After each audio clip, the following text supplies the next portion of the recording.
മുഖം ഒഴിവാക്കി ശരീരഭാഗങ്ങൾ മാത്രം പകർത്തി പ്രചരിപ്പിച്ചു ഓൺലൈൻ മാധ്യമങ്ങൾക്കെതിരെ ബിന്ദു കൃഷ്ണ. സുരക്ഷിത തൊഴിലിടങ്ങളും സേഫ് വുമൺ നയവും നടപ്പിലാക്കും. സ്ത്രീയായിട്ടല്ല, ഒരു വ്യക്തിയായിട്ടെങ്കിലും കാണേണ്ടതല്ലേ?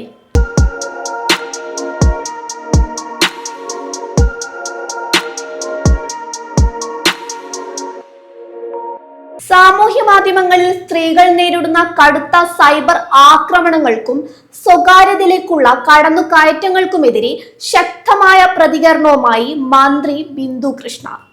മന്ത്രി പദവിയിലിരിക്കെ തനിക്കും അടുത്തിടെ സമാനമായ ദുരനുഭവം ഉണ്ടായതായി അവർ വെളിപ്പെടുത്തി. കൊല്ലത്തെ ഒരു സ്കൂളിൽ നടന്ന പൊതുചടങ്ങിൽ പങ്കെടുക്കുന്നതിനിടെ ഒരു ഓൺലൈൻ ചാനൽ തന്റെ മുഖം ഒഴിവാക്കി ശരീരഭാഗങ്ങൾ മാത്രം കേന്ദ്രീകരിച്ച് ദൃശ്യങ്ങൾ പകർത്തിയതായി മന്ത്രി പറഞ്ഞു. പിന്നീട് ഈ ദൃശ്യങ്ങൾ സാമൂഹിക മാധ്യമങ്ങളിലൂടെ പ്രചരിപ്പിച്ചതായും അവർ ആരോപിച്ചു. ഇത് കണ്ട ചിലർ പ്രശ്നമുണ്ടാക്കി ചിത്രം ഡിലീറ്റ് ചെയ്യിച്ചെങ്കിലും മറ്റു ചിലർ സ്ക്രീൻഷോട്ട് എടുത്തതെന്നും അവർ പറഞ്ഞു.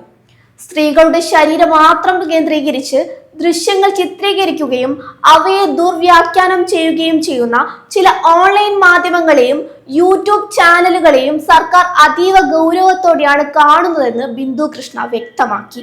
മന്ത്രിയായ തന്റെ അവസ്ഥ ഇതാണെങ്കിൽ സാധാരണ സ്ത്രീകളുടെ അവസ്ഥ എന്താകുമെന്ന് ചോദിച്ച മന്ത്രി ആരാണ് തന്റെ ചിത്രം പകർത്തിയതെന്നും ഏത് സ്കൂളിലാണ് സംഭവം നടന്നതെന്നും വെളിപ്പെടുത്തുന്നില്ലെന്നും പറഞ്ഞു.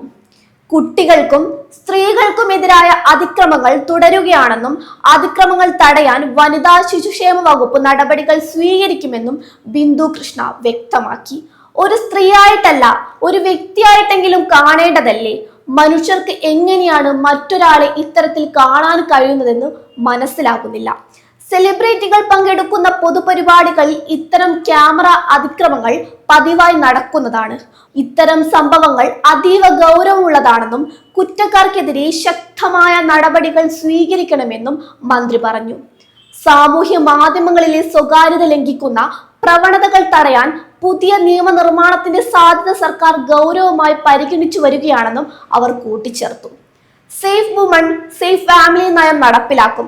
ഒറ്റപ്പെട്ട സുരക്ഷിതമല്ലാത്ത സ്ഥലങ്ങൾ കണ്ടെത്തി അവിടെയുള്ള സ്ത്രീകൾ, കുട്ടികൾ എന്നിവരുടെ സുരക്ഷ ഉറപ്പാക്കുമെന്നും മന്ത്രി പറഞ്ഞു. കോറോ ഹെൽത്ത് അടക്കമുള്ള കമ്പനികളിലെ കൂട്ടപ്പിരിച്ചുവിടലിനും മന്ത്രി പ്രതികരിച്ചു. തൊഴിൽ വകുപ്പ് വലിയ വെല്ലുവിളികളാണ് നേരിടുന്നത്. തൊഴിൽ കോഡുകൾ കാട്ടി കൂട്ടപ്പിരിച്ചുവിടൽ നടക്കുന്നു.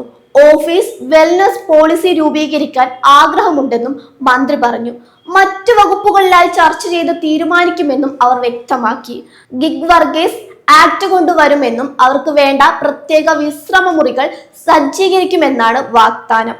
കൂടാതെ അവർക്കായി പുതിയ ചാർജിംഗ് സ്റ്റേഷനുകൾ സ്ഥാപിക്കുമെന്നും മന്ത്രി പറഞ്ഞു.